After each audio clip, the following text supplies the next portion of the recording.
محترم سامعین، آج کا ہمارا موضوع ہے حضور صلی اللہ علیہ وسلم کی ولادت 12 ربیع الاول 1444 ہجری۔ ربیع کا معنی خوشی، اول کا معنی پہلی۔ آپ کی ولادت سے جو خوشی دنیا کو ملی، پوری تاریخ کائنات میں جس کو بنے ہوئے تقریباً 25 ارب سال بیت گئے، نہ آپ سے پہلے اور نہ آپ کے بعد ایسی خوشی ملی جو آپ کی ولادت سے دنیا کو خوشی ملی۔ حدیث پاک میں آتا ہے کہ رسول اللہ صلی اللہ علیہ وسلم نے فرمایا، میرے رب نے جب مجھے بھیجنے کا فیصلہ فرمایا، ایک تو یہ ہے کہ میرے اسلاف و انساب دونوں پاکیزہ پیدا فرمائے۔ اسلاف سلف سے ہے، جس کے معنی یہ ہیں کہ جن جن کی پشتوں میں اللہ نے مجھے رکھنا چاہا، وہ عبداللہ سے لے کر حضرت آدم تک، اور جس ارحام میں اللہ نے مجھے رکھنا چاہا، وہ سیدہ آمنہ سے لے کر جناب حوا تک، اللہ نے دونوں رشتے اتنے محترم پاکیزہ بنائے کہ میرے ابا عبداللہ سے حضرت آدم علیہ السلام تک کسی جگہ پر بھی غلط کاری کا کوئی شبہ نہیں۔ اللہ نے مجھے اتنا پاکیزہ بنایا۔ اللہ نے پوری کائنات میں سے میرے انتخاب کے لیے حضرت انسان کو چنا، اس لیے کہ انسان اشرف المخلوقات ہے، مسجود ملائکہ ہے۔ اللہ کے ہاں 3 قسم کی مخلوقیں بڑی پاکیزہ ہیں اور ذی شعور ہیں، انسان، جن اور فرشتے۔ ان میں سے انسانوں کو اللہ نے سب پر فضیلت دی، تو محبوب نے فرمایا کہ افضل مخلوق کے لیے بھی اللہ نے مجھے چنا۔ پھر انسانوں میں سے نسب جس کا سب سے افضل تھا، انبیاء کے قبائل میں جو قبیلہ سب سے افضل تھا، پھر جو جماعت سب سے افضل تھی، پھر جو برادری سب سے افضل تھی، پھر جو شہریت سب سے افضل تھی، اللہ نے میرا انتخاب ان قبیلوں میں کیا۔ چنانچہ جب محبوب کو بھیجا تو انسانوں کا انتخاب کیا، انسانوں میں اللہ نے نبیوں کا انتخاب کیا، نبیوں میں جناب خلیل اللہ کا انتخاب کیا، خلیل کے 2 بیٹوں میں سے اسماعیل کا انتخاب کیا، اسماعیل کے کئی قبیلوں میں بنو کنانہ کا انتخاب کیا، بنو کنانہ کے خاندانوں میں بنو قریش کا انتخاب کیا، قریشیوں میں بنو ہاشم کا انتخاب کیا، ہاشمیوں میں عبد المطلب کا انتخاب کیا، عبد المطلب کے 10 بیٹوں میں سے عبداللہ کا انتخاب کیا، اور عبداللہ کے گھر محمد الرسول اللہ کا انتخاب کیا۔ پھر ایک روایت میں آتا ہے کہ حضور صلی اللہ علیہ وسلم نے فرمایا، اللہ رب العزت نے جب بھیجنے کا فیصلہ فرمایا تو زمین کے لحاظ سے جو سب سے بہتر خطہ تھا اس کا انتخاب فرمایا۔ کیا مطلب؟ یوں تو ساری روئے زمین باعظمت ہے، لیکن 7 زمینوں میں سب سے افضل زمین وہ ہے جس پر کعبۃ اللہ بھی موجود ہے۔ پوری زندگی میں ایک مرتبہ درود شریف مسلمان پر پڑھنا فرض ہے، اور ہر مرتبہ جب ذکر حبیب آئے تو اس محفل میں ایک دفعہ درود شریف پڑھنا واجب ہے، اور ہر مرتبہ اللہ کے نبی پر درود کے جملے کہنا یہ سنت اور مستحب کے درجہ میں ہے۔ ان فرائض اسلام میں سے ایک اہم فرض جو آپ دل پر لکھ کر جائیں وہ اللہ کے نبی کا نسب 4 پشتوں تک یاد کرنا۔ ہر مسلمان مرد، عورت، بچے، بڑے، بوڑھے، جوان کو یاد کرنا مسلمان پر فرض ہے۔ محمد بن عبداللہ بن عبد المطلب بن ہاشم بن عبد مناف، یہ 4 پشتیں یاد کرنا۔ یہ 4 پشتوں تک نسب یاد کرنا ہر مسلمان پر نماز کی طرح فرض ہے۔ جب مسلمان کو یہ نسب یاد نہیں ہے اور اس کو یاد کرنے کی وہ ضرورت بھی محسوس نہیں کرتا، وہ ایسے ہے جیسے کوئی بے نمازی آدمی مرتا ہے۔ گناہ گار ہے جس کو اپنے نبی کا نسب یاد نہیں، وہ سب سے زیادہ گناہ گار ہے۔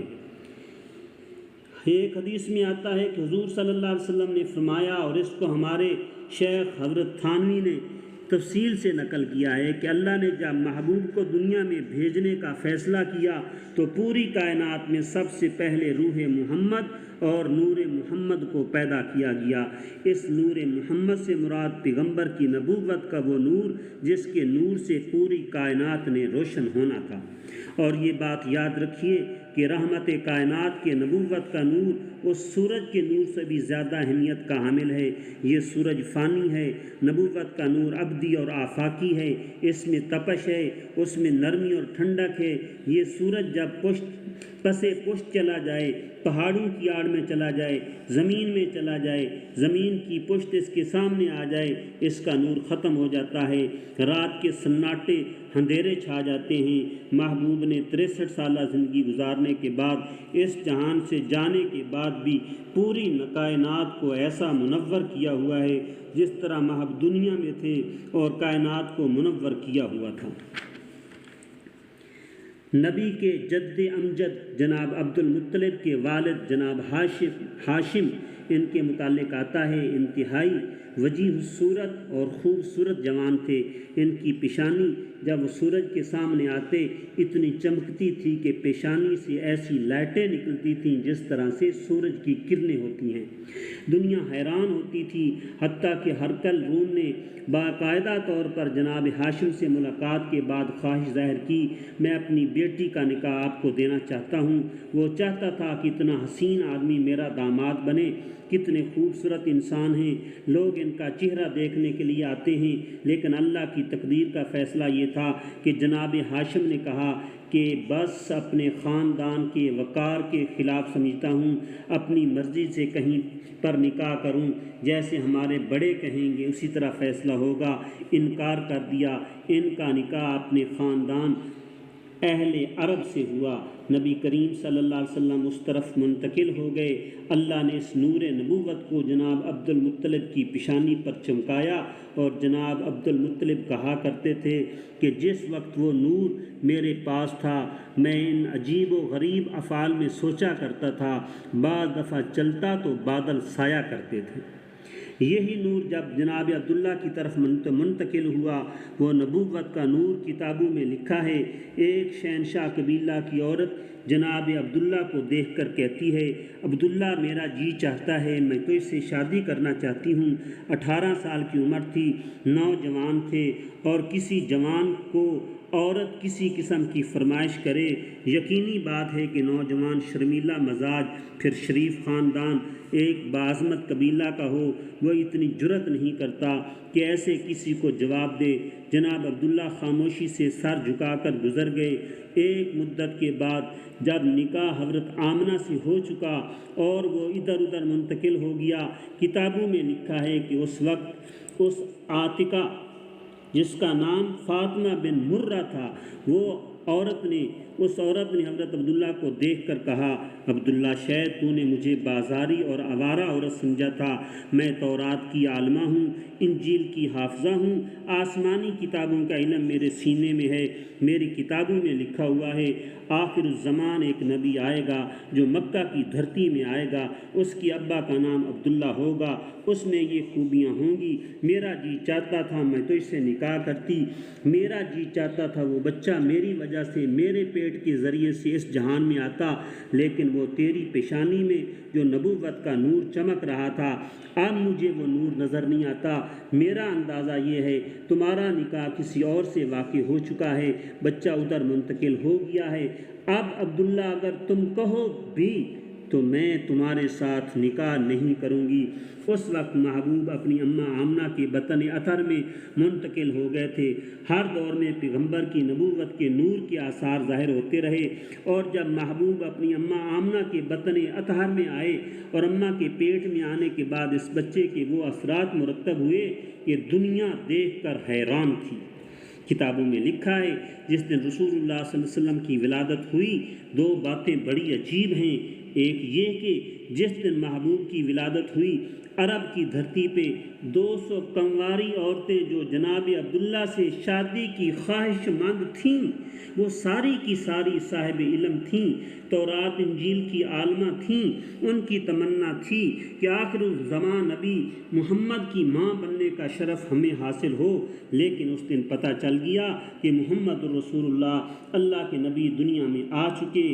اس غم میں ہم ماں ہونے سے محروم ہو گئیں۔ اب عورتوں نے ایک چیخ ماری، ایک دن میں 200 عورتوں کے جنازے اٹھے۔ دوسری طرف ایک عجیب بات ہے کہ عرب میں یہ گندہ رواج تھا کہ لوگ بیٹیوں کو زندہ درگور کرتے تھے۔ جس سال محبوب دنیا میں تشریف لائے ہیں اس سال کو تو اس لیے موسم بہار اور ربیع الاول کہا جاتا ہے کہ اللہ کے نبی جب دنیا میں تشریف لائے پوری دھرتی میں اس سال کسی کے ہاں بچی پیدا نہیں ہوئی۔ اللہ نے سب کو بچے عطا کیے، نرینہ اولاد عطا کی، اور اس میں حکمت یہ تھی کہ کائنات کا سردار نبی آ رہا ہے، مجسمہ رحمت آ رہا ہے، جس کے صدقے سے امت کو ہدایت ملنی ہے، جس کے قدموں سے کائنات کو رحمت ملنی ہے۔ وہ مجسم رحمت جو اپنوں کی بغاوت کے لیے رحمت بن کر آ رہے ہیں وہ بھی دنیا میں آ رہے ہیں، اور کسی کی بیٹی زندہ دفن کی جا رہی ہو یہ اللہ کی غیرت کے بھی خلاف تھا، پیغمبر کی رحمت کے بھی خلاف تھا۔ اس لیے جس سال محبوب پیدا ہوئے اس سال عرب کی دھرتی میں کسی کے گھر بچی پیدا نہیں ہوئی۔ اللہ نے سب کو نرینہ اولاد بیٹوں سے سرفراز فرمایا۔ یہ محبوب کی آمد کی عجیب برکت تھی۔ اللہ سے دعا ہے اللہ تعالی ہمیں محبوب کے ساتھ سچی محبت نصیب فرمائے۔